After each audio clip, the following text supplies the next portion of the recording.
smartphone and internet addiction can create imbalances in the brain chemistry of young people, according to a new study presented at the Radiological Society of North America (RSNA). We are becoming increasingly dependent on our phones and other electronic devices. However, there is growing concern that young people in particular may be spending too much time in front of screens.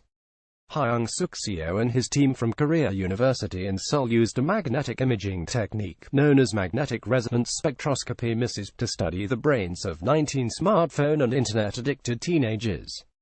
The researchers measured levels of two important brain chemicals, a neurotransmitter in the brain that is involved in vision and motor control, as well as the regulation of various brain functions, known as GABA, and another neurotransmitter that causes neurons to become more electrically excited, called GLX.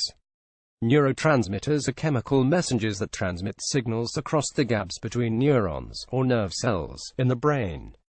The team found that levels of GABA were significantly increased in the brains of the young people they studied. Having too much of this chemical can cause drowsiness and anxiety, among other unwanted side effects. Seo says that increased levels of GABA are linked to reduced functioning of the brain networks that deal with emotions and cognition. All the addicted teens displayed symptoms of depression, anxiety, and insomnia. However, the study did provide some good news.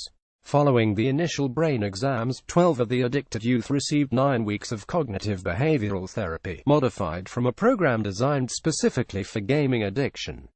The brain exams were then repeated after the therapy course, with the findings showing that brain chemical levels had largely normalized in the brains of the teens.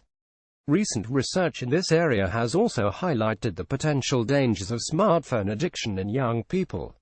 A study published in the journal Clinical Psychological Science suggested that increased time spent in front of computers, mobile phones and other electronic devices has contributed to a surge in symptoms of depression and suicidal behaviors in young Americans, especially among girls.